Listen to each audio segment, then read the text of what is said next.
Let's start with the first truth most people don't see coming. When you first meet a narcissistic partner, the sexual chemistry can feel almost supernatural. It's intense. It's immediate. It feels like destiny. The eye contact lingers just a second too long. The compliments feel deeply personal. The attraction feels mutual, powerful, almost cinematic. And you think, I've never felt this scene before. But here's what I need you to understand. That intensity isn't always emotional depth. Often it's strategy. Narcissistic individuals are highly attuned to what gets a reaction. They are observant. They study you. They notice what makes you light up, what makes you blush, what makes you lean in. And they amplify it. They don't seduce in a random way. They seduce with precision. You may have shared something vulnerable. Maybe you said you've never felt truly desired in past relationships. Suddenly, they desire you intensely. You might have mentioned that you value emotional connection before physical intimacy. Now they're talking about feeling spiritually connected. Before you've even had your third date, it feels organic. It feels rare, but it's often calibrated. The speed is the first clue. Healthy intimacy unfolds. It builds. It has pauses. With a narcissistic dynamic, it accelerates.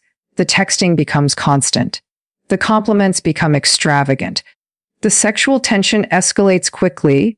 There's urgency. There's pressure disguised as passion. And urgency is not intimacy. What's happening here is something psychologists often call love bombing. It's a flood of attention, affection, and sexual energy designed to create attachment quickly. When someone overwhelms your nervous system with pleasure, validation, and desire, your brain releases dopamine and oxytocin, the very chemicals that bond us to others. You start associating them with safety, excitement, and reward. But here's the hard part. The goal isn't mutual closeness. The goal is attachment. When someone becomes attached quickly, they are more likely to overlook inconsistencies later. They are more likely to rationalize disrespect. They are more likely to chase the return of that early intensity. The seduction phase isn't just about sex. It's about leverage. And because it feels so good, it's incredibly hard to question it. Nobody wants to doubt something that feels magical, especially if you've been lonely, especially if you've been unseen, especially if you've been in relationships where passion was missing. This feels like the antidote. But real intimacy is steady. It's curious. It asks questions. It tolerates pacing. Strategic seduction, on the other hand, pushes momentum. It wants escalation. It thrives on, it's against the world, energy early on. It creates a bubble, and inside that bubble, you feel chosen.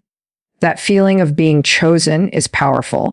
Narcissistic individuals understand this deeply. They create exclusivity fast. They may say things like, I've never felt this with anyone, or you're different from everyone I've ever met.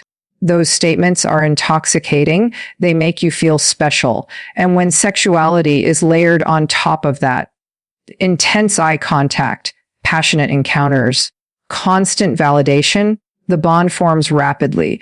But here's the key distinction. Emotional intimacy requires vulnerability. Strategic seduction requires performance.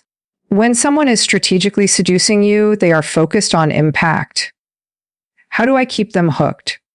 How do I stay unforgettable? How do I become the best they've ever had? It's less about shared experience and more about securing position. And once that position feels secure, something often shifts. The intensity may cool. The attentiveness may decrease. The emotional depth you thought was there may feel thinner. And you're left wondering what you did wrong. You start trying harder. You start performing back. You start chasing that first version of them, the passionate, attentive, intoxicating version. But that first version wasn't a stable baseline. It was a campaign That's the part no one tells you. The seduction phase in narcissistic dynamics is often front-loaded. It's an investment designed to yield control later. The faster you bond, the harder it is to detach. The more explosive the chemistry, the more you'll question yourself when it fades. And fading is part of the pattern. Healthy sexuality deepens over time. It becomes safer, more connected, more attuned. In narcissistic dynamics, it often peaks early and then becomes transactional, inconsistent, or controlling. That shift is not accidental. It's built into the structure of the relationship. So when you look back and think, it was so perfect at the beginning, I want you to pause. Ask yourself, was it perfect? Or was it intense? Was it deep? Or was it fast? Did it unfold naturally, or did it feel like being swept away? Intensity can masquerade as intimacy, but they are not the same thing. When sexuality is used as a strategy rather than an expression of mutual vulnerability, it becomes a hook, not a bridge. And the difference between a hook and a bridge determines whether you're being connected or captured. And that's the truth they don't want you to see. Now, once that strategic seduction has done its job, once the attachment is formed and the bond feels solid, we move into something even more subtle. And this is where many people start to feel confused, but can't quite put their finger on why. Because what initially felt like intense connection starts to feel different. Here's the second truth for a narcissistic partner. Sex is far more about validation than intimacy. At first, you may not notice it. The chemistry is strong. The attraction feels mutual. But slowly, if you pay attention, you begin to see that the center of gravity in the room isn't closeness, it's their ego. You'll notice how much they talk about being desirable, how much they emphasize their past partners, how often they fish for reassurance. Was that good? Have you ever had it like that before? You've never felt this way, right? These aren't just playful questions. They're barometers. They're measuring devices. They're not asking, do you feel connected? They're asking, am I winning? For someone with strong narcissistic traits, sex becomes a stage. It's a performance arena where they get to confirm that they are special, superior, unforgettable. And when you applaud through praise, admiration, desire, it feeds something very deep inside them. But here's the problem. Intimacy requires mutual vulnerability. It requires attunement. It requires noticing the other person's emotional state, not just your own reflection in their eyes. In a validation-driven dynamic, your experience can quietly become secondary. You may find yourself giving more reassurance than receiving it. You may feel pressure to respond a certain way, to be enthusiastic, to be impressed, to affirm their prowess. And if your response doesn't meet their internal standard, you may notice a shift, a withdrawal, a subtle irritation, sometimes even criticism. Because when sex is about ego regulation, anything that threatens that ego feels dangerous. You might start to sense that emotional closeness outside the bedroom doesn't necessarily deepen physical closeness inside it. In healthy relationships, emotional intimacy and sexual intimacy reinforce each other. When you feel safe emotionally, the physical connection grows richer. But in narcissistic dynamics, emotional depth can actually feel uncomfortable to them. Vulnerability exposes imperfection. It requires empathy, and empathy demands that they step out of the spotlight. So instead of leaning into emotional closeness, they may lean into performance, technique, image, intensity. It looks impressive on the outside, but it can feel strangely hollow underneath. And this is where people begin to feel lonely while lying next to someone. You might think the sex is good, but why don't I feel closer? That question is important because connection isn't just about physical pleasure. It's about feeling seen, known, held emotionally. When validation is the goal, sex becomes transactional. I perform, you admire, I deliver, you praise. And the more admiration they receive, the more secure they feel temporarily. But here's what makes this dynamic so exhausting. The need for validation never actually ends. You can't fill a bottomless cup. No matter how much reassurance you give, there will always be another moment where they need to feel desired again. Another comparison. Another subtle test. Another situation where they want proof that they are still superior. And if your attention shifts, if you're stressed, tired, distracted, they may interpret that as rejection. Not because you've done anything wrong, but because their self-worth is externally regulated. It depends on your reaction. Over time, you may start to feel pressure to maintain their ego, pressure to constantly affirm, pressure to prioritize their needs so they stay secure. And that pressure slowly erodes genuine desire. Because desire thrives in safety, not obligation. Another subtle clue is how they respond to your needs. When sex is validation-driven, your pleasure may matter, but primarily as evidence of their success. If your needs require patience, emotional nuance, or shifting the spotlight away from them, you may notice impatience or disengagement. It's not always dramatic. Sometimes it's just a slight disconnect, a lack of curiosity, a failure to ask deeper questions about what makes you feel safe or fulfilled. And that's the difference between intimacy and validation. Intimacy says, tell me what makes you feel connected. Validation says, tell me I'm exceptional. Intimacy is collaborative.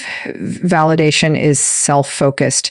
Now, here's the most confusing part. They may genuinely believe they are being intimate because in their mind, being desired intensely equals closeness. Being admired equals connection. They don't always recognize the emotional layer that's missing, but your body recognizes it. Your nervous system recognizes when you're being engaged with versus when you're being used as a mirror. You can feel the difference between someone who is present with you and someone who is performing for themselves through you. And over time, that difference matters. Because real intimacy deepens trust. It creates security. It fosters warmth outside the bedroom, not just inside it. When sex is primarily about validation, it becomes unstable. It fluctuates with their ego state. If they feel admired, they're engaged. If they feel criticized or insecure, they may withdraw or react defensively. You end up walking on emotional eggshells without even realizing it. So when you reflect on your experience, ask yourself this: did you feel closer after intimacy, or did you feel evaluated? Did you feel relaxed and safe, or subtly responsible for maintaining their confidence? Because that's the secret. When sex is about validation rather than vulnerability, you're not building connection, you're managing ego.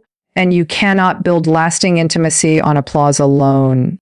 Now, after we understand that the seduction was strategic and that sex often serves as validation rather than intimacy, we have to talk about something even more disorienting: the mirroring. This is where people really start to question their own reality. In the beginning, it can feel almost mystical. You meet someone and suddenly it's as though you found your exact match. They like what you like. They want what you want. Their sexual energy aligns perfectly with yours. If you're adventurous, they're adventurous. If you're slow and sensual, they're slow and sensual. If emotional depth is important to you, suddenly they're talking about soulful connection and vulnerability. And you think, finally, someone who gets me. But here's what's often happening beneath the surface. They're studying you. Narcissistic personalities can be highly perceptive when it comes to identifying what will secure attachment. Early in the relationship, they listen carefully, not necessarily because they're emotionally curious, but because they're gathering information. They're learning your preferences, your fantasies, your insecurities, your unmet needs, and then they reflect them back to you. If you've always wanted to feel desired in a specific way, they'll desire you that way. If you've longed for a partner who embraces a particular dynamic, suddenly they're enthusiastic about it. If you value exclusivity and deep emotional bonding, they mirror that language flawlessly. It feels uncanny because it feels perfect. But perfection at the beginning of a relationship should make us pause, not relax. Healthy compatibility develops through discovery. It includes moments of difference, negotiation, even mild awkwardness. Two real people figuring each other out. Mirroring, however, erases that natural friction. It fast forwards to alignment before true individuality has even had a chance to emerge. And when someone mirrors you sexually, it intensifies the bond dramatically because sexuality is vulnerable. It's deeply tied to identity. When someone seems to intuitively understand your desires without you having to explain them, it feels like safety. It feels like being known. But being reflected is not the same as being known. In mirroring, they are adapting to you. They're becoming what you respond to. And here's the subtle danger. You start bonding to the version of them that is actually constructed from you. You fall in love with your own unmet needs being met.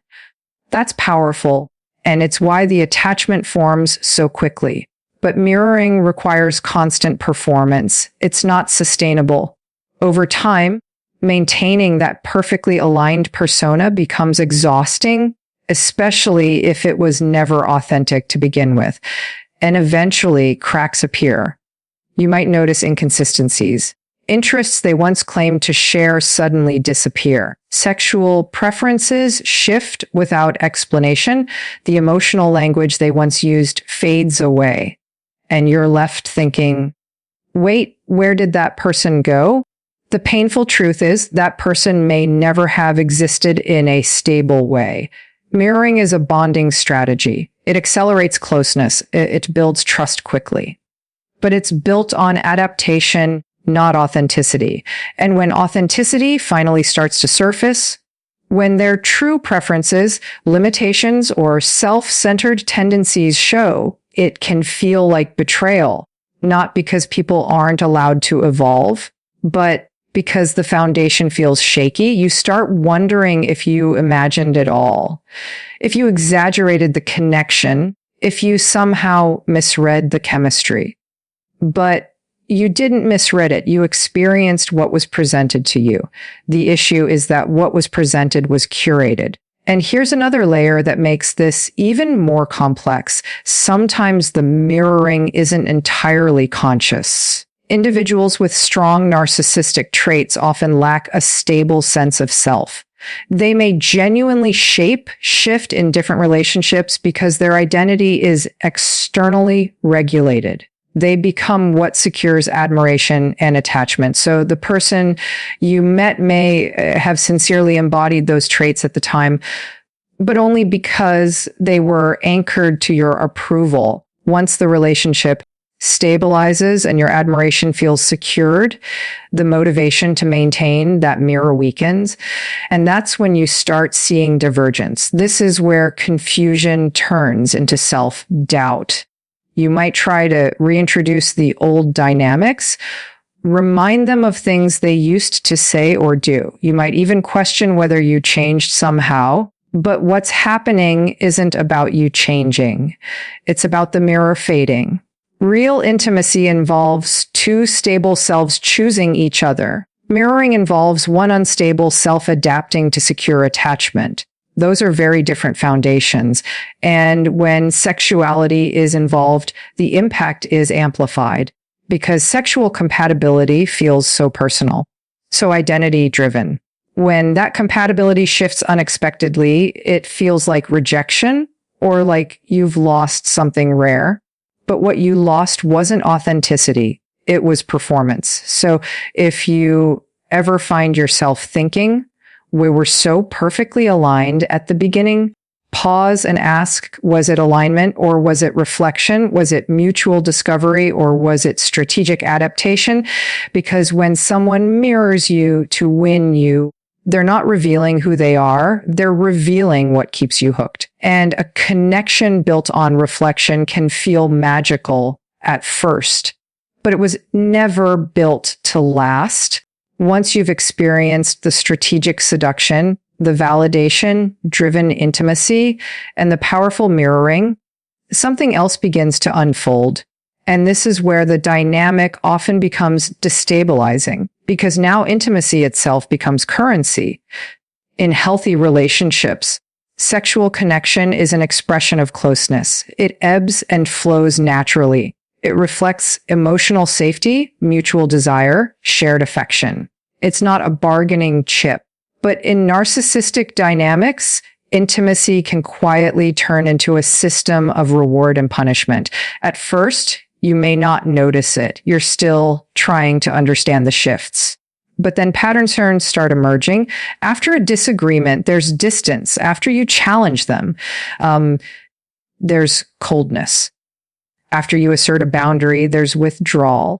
And when things feel good again, when you apologize, when you accommodate, when you recenter them, suddenly the warmth returns, the passion returns, the intensity returns, and your nervous system learns something very quickly. Closeness is conditional. You begin to associate sexual intimacy with approval, with safety, with relief. It becomes the moment where tension dissolves, but only if you've earned your way back in.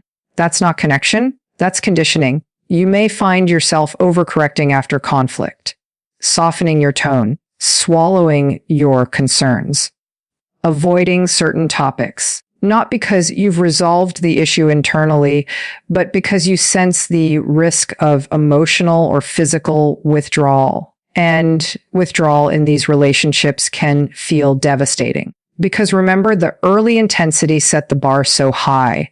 When they pull away, it's not subtle. It feels like a cliff drop. Sometimes the withdrawal isn't dramatic. It's quiet. They become less affectionate, less responsive, less engaged. The sexual energy cools. You feel the distance but can't quite name it. So you start scanning yourself for what you did wrong. That self-scanning is the trap. In these dynamics, intimacy becomes a control mechanism. If you align with them, you're rewarded. If you disrupt their sense of superiority or comfort, you're punished through distance. And here's where it gets even more confusing. The rewards can feel incredible. After a period of coldness, the return of passion can feel euphoric. It's intense. Reconnecting sexually feels like reconciliation, like closeness restored. Your body floods with relief chemicals. You think, we're okay again? But what's actually happening is intermittent reinforcement. Psychologically, intermittent reinforcement is one of the strongest conditioning tools we know. When rewards are unpredictable, when affection comes and goes without clear logic, the attachment deepens. You work harder. You become more vigilant. You chase stability. You start trying to decode the formula. If I say this, maybe they'll be warm again. If I avoid that topic, maybe we'll be close tonight. Without realizing it, you're adapting your behavior to maintain access to intimacy. And intimacy should never be something you have to earn by silencing yourself. Over time, this reward punishment cycle can erode your sense of autonomy. You may feel less free to express dissatisfaction, less free to have a bad day, less free to say no, because somewhere in the back of your mind is the fear, what if they pull away again? And sometimes the punishment isn't just withdrawal. It can be comparison. Mentioning someone else's desirability, flirting in front of you, creating subtle jealousy. The message underneath it all is the same. Your access to me is not guaranteed. That instability keeps you focused on regaining their approval rather than evaluating whether the dynamic is healthy for you. And what makes this so painful is that intimacy becomes emotionally loaded, and instead of feeling safe and mutually chosen, it feels like proof that you're back in good standing, that you've restored harmony, that you're accepted again. But real intimacy isn't a medal for good behavior. When sexual connection becomes a tool for control, the relationship shifts from partnership to power dynamic. One person unconsciously, or sometimes consciously, holds the lever. They decide when warmth flows, and when it stops, you begin to feel grateful for basic closeness. Let that sink in. Grateful for something that, in a healthy relationship, would simply be shared freely. And because the highs feel so good, you may minimize the lows. You may tell yourself, every couple has ups and downs, and that's true. But healthy ups and downs don't revolve around one person controlling access to affection. In healthy dynamics, conflict can exist without intimacy being weaponized. You can disagree and still feel emotionally safe. You can assert yourself and still feel desired. If your experience feels like walking a tightrope, like one wrong step means emotional exile, that's not passion, that's instability. And over time, living inside instability changes you. You become hyper-aware, hyper-attuned, hyper-responsible. You start managing their moods to protect the connection. But here's the truth. When intimacy is conditional, it's no longer intimacy. It's leverage. And the moment you realize that affection is being used to shape your behavior rather than deepen your bond, that's the moment clarity begins. Because love does not withhold connection to maintain power. It offers connection to build trust. And if closeness only comes when you comply, that's not chemistry. That's control. By now, you can probably see the pattern. The seduction was strategic. The sex became validation. The mirroring created illusion. Intimacy turned into reward and punishment. And then we arrive at something that feels subtle at first, but becomes unmistakable over time. Performance begins to replace presence. In healthy sexual intimacy, there is attunement. There is responsiveness. There is a back and forth rhythm that feels alive and mutual. It's not about perfection. It's about connection. It's about noticing each other, adjusting, laughing sometimes, being real. But in narcissistic dynamics, sexuality can start to feel staged. There's an emphasis on image, on being impressive, on being unforgettable. They may talk about their skills. They may reference past experiences in ways that subtly elevate themselves. They may focus heavily on how they look, how they move, how they are perceived. It becomes less about, are we connecting? And more about, how am I doing? And here's the thing, you might initially mistake that for confidence, and confidence can be attractive. But confidence grounded in insecurity feels different from confidence grounded in security. Secure confidence is relaxed. It's curious. It's open to feedback. It doesn't crumble if something awkward happens. It doesn't need constant affirmation. Performance-based confidence, on the other hand, is fragile. It requires applause. So you may notice a shift where moments that should feel intimate begin to feel evaluative. Like you're part of an experience that's being showcased rather than shared. You might sense that they're thinking about how they're coming across instead of tuning into how you're feeling. Presence requires vulnerability. It requires being willing to be imperfect, to slow down, to adapt, to ask, what feels good for you? Not as a performance cue, but as genuine interest. But vulnerability threatens the narcissistic structure because vulnerability risks exposure, and exposure risks imperfection. So instead, performance becomes the shield. They may strive to be the best you've ever had. They may even say that directly. And that can sound flattering.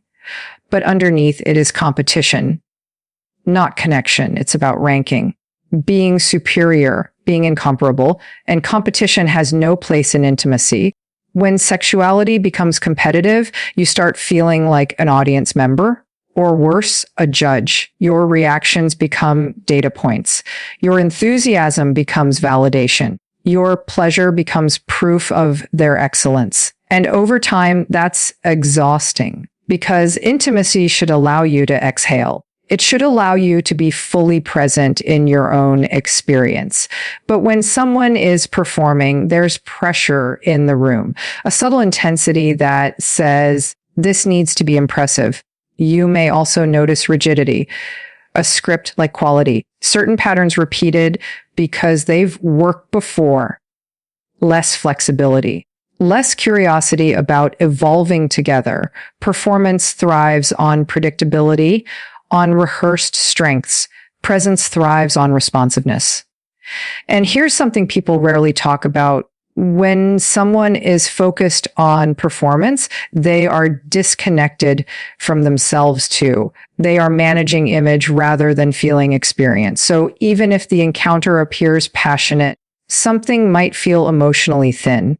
You might think, why don't I feel closer after this? Because closeness isn't built through spectacle. Closeness is built through shared vulnerability, through moments of eye contact that aren't about dominance, but about softness, through conversations afterward that aren't about scoring points, but about connection. When performance dominates, intimacy becomes transactional again. I deliver excellence. You respond with admiration. It loops back to validation. And if for any reason you don't respond with enough enthusiasm, if you're distracted, tired, emotionally distant, you may sense disappointment or irritation. Because in a performance-based dynamic, your role is to affirm, but you are not there to be an audience. You are there to be a participant. And this is where many people start to feel invisible, not physically, but emotionally. You may be physically close, but emotionally alone. You may feel like your internal world isn't being explored or valued. Real presence asks, what are you feeling right now? Not just physically, but emotionally. It makes space for awkwardness. It makes space for change. It makes space for imperfection. Performance asks, did I impress you? And here's the heartbreaking part, because the early stages were so intense and magnetic, you might cling to the idea that this impressive energy equals passion. You may tell yourself, at least the chemistry is strong, but chemistry without presence can feel electric and empty at the same time. Over time, this dynamic erodes authenticity. You might begin performing too, responding in ways you think will maintain harmony, amplifying reactions, suppressing discomfort, because somewhere inside you sense that this connection depends on maintaining the show. But intimacy is not a show. It's a shared experience between two imperfect people who are willing to be real. When someone is more concerned with being extraordinary than being emotionally available, the relationship becomes about image management, not emotional safety. And without emotional safety, even the most passionate encounters begin to feel hollow, because true intimacy is not about being unforgettable. It's about being present. And if someone is on stage, they can never truly be with you in the moment. And connection without presence isn't connection at all. As we move deeper into this pattern, after the performance, after the validation, after intimacy has already been turned into leverage, there's something even more serious that begins to surface. And this is where the harm becomes undeniable. Boundaries start to erode. Now, let's be very clear about something. Healthy sexuality is built on consent, comfort, and mutual respect. It requires ongoing communication. It requires care. It requires the understanding that no is not rejection. It's information, it's trust, it's safety. But in narcissistic dynamics, entitlement often sits at the core. And entitlement does not coexist well with boundaries. At first, it may be subtle, a small push, a joke that doesn't quite land, a request that makes you slightly uncomfortable. You hesitate. You express uncertainty. And instead of curiosity, instead of tell me more about how you're feeling, you're met with persuasion. Oh, come on, you're overthinking it. Don't be so sensitive. If you really loved me, notice the shift. Your boundary becomes the problem. That's how erosion begins. It's not always aggressive. Sometimes it's playful. Sometimes it's framed as spontaneity or passion. But underneath it is a quiet dismissal of your autonomy. Your comfort becomes secondary to their desire. And because the relationship has already been built on intensity and validation and intermittent reinforcement, you may feel pressure to comply. You may think, I don't want to disappoint them. Or maybe I'm being too rigid. This is where self-doubt becomes dangerous. In narcissistic dynamics, boundaries can feel like threats to control.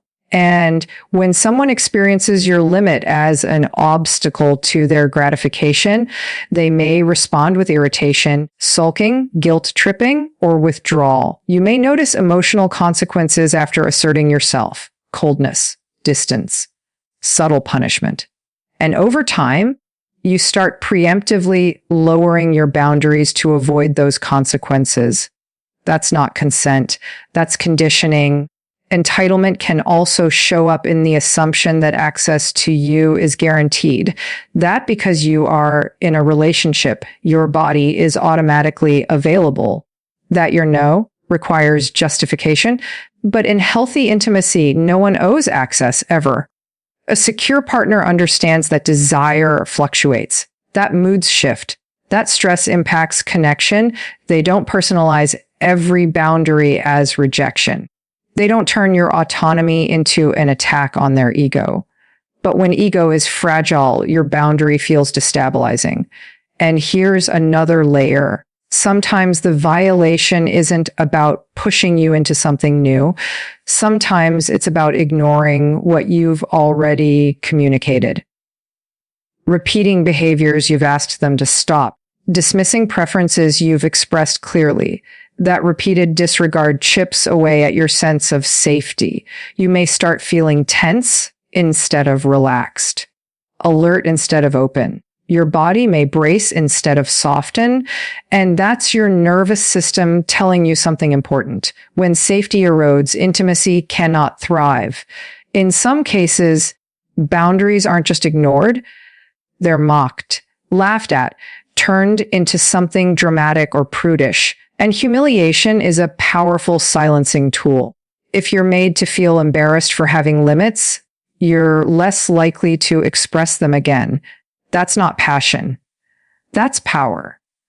Another common pattern is comparison, suggesting that previous partners were more adventurous, more willing, more exciting. The implication is clear. If you don't comply, you risk losing status. And remember, this dynamic has already trained you to fear withdrawal. So comparison hits deeply. You may find yourself stretching beyond your comfort zone, not out of curiosity, but out of anxiety. That's the distinction that matters. Healthy exploration comes from mutual enthusiasm, from safety, from trust. It feels expansive. It feels chosen. Boundary erosion feels pressured. It feels heavy. It feels like something you're doing to preserve stability. Over time, repeated boundary violations, even small ones, reshape your internal compass. You start questioning your own limits. You start minimizing discomfort. You start telling yourself stories that make it easier to tolerate. Maybe this is normal. Maybe I'm too sensitive. Maybe this is just how passionate relationships are. But here's the truth. Passion does not override consent. Chemistry does not cancel respect. Intensity does not excuse entitlement. When someone repeatedly places their gratification above your comfort, they are telling you something about how they view you, not as a partner, but as a resource. And once intimacy becomes about access rather than mutuality, the foundation collapses. Because real closeness requires reverence. It requires honoring the other person's autonomy. It requires understanding that desire cannot be demanded. It can only be invited. If your boundaries are consistently challenged, minimized, or punished, that is not a communication issue. It's a respect issue, and no amount of chemistry can compensate for the absence of respect. Because without respect, there is no intimacy. There is only control. By the time we get to this stage, you may already feel the instability, the strategic seduction, the validation hunger, the mirroring, the reward and punishment cycle, the performance, the boundary erosion. All of it has created a foundation that feels shaky. And then there's another layer that tightens the grip even more. Jealousy becomes a tool. Now let's be clear. Jealousy, in small doses, is a human emotion. It can show up in any relationship. But in healthy dynamics, it's addressed with reassurance and conversation. It's not provoked intentionally. In narcissistic dynamics, however, jealousy can be manufactured. You may notice subtle comments at first, mentions of ex-partners, stories about how desirable they've always been, casual references to people flirting with them, lingering glances at others when you're together, social media activity that feels deliberately provocative. And when you react even slightly, they may smile or dismiss it or call you insecure. But the seed has already been planted. Because here's what jealousy does. It destabilizes you. It shifts your focus from evaluating the relationship to competing for it. When someone implies, directly or indirectly, that they have options, that they are highly desired, that you are not the only one who wants them, it activates something primal. You feel urgency, you feel the need to secure your place. And that urgency deepens attachment. If intimacy has already been made conditional, jealousy intensifies the fear of losing access. It reinforces the idea that you must maintain your value to stay chosen. You may find yourself trying harder, being more accommodating, being more sexually available, being less confrontational, all in an unconscious effort to avoid being replaced. That's not love. That's anxiety-driven bonding. Sometimes the jealousy is overt, flirting openly, comparing you to others, suggesting that someone else finds them irresistible. And when you express discomfort, the response may be minimizing, "You're overreacting.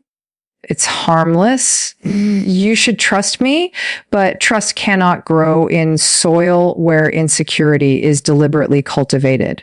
Jealousy as a tactic creates imbalance. It puts you in the position of proving your worth while they sit back and absorb the validation of being wanted by many. And remember, validation is central to this dynamic. When they see you react, when they see you tighten, when they see you compete, it reassures them of their desirability. Your insecurity becomes their ego fuel. That's the harsh truth. In some cases, this escalates into triangulation, bringing a third person, real or implied, into the emotional space of the relationship. Maybe it's an ex who still doesn't get over them. Maybe it's a coworker who has a crush. Maybe it's someone they casually message but refuse to fully define. The presence of that third figure keeps you slightly off balance.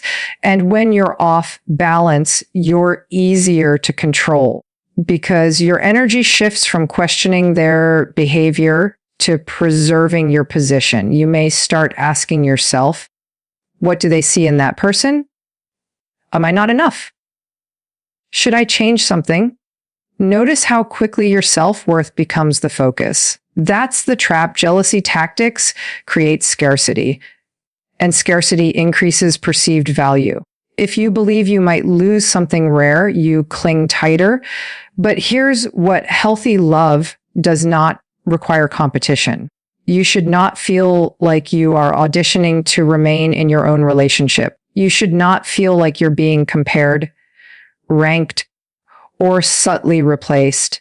When someone intentionally provokes jealousy, they are not strengthening the bond. They are destabilizing it to reinforce their power. And sometimes the jealousy tactic is even more subtle. It's emotional distance paired with outside attention, withholding warmth from you while being charming and attentive to others. That contrast hits deeply. It creates a sense of deprivation at home and abundance elsewhere. And deprivation fuels pursuit.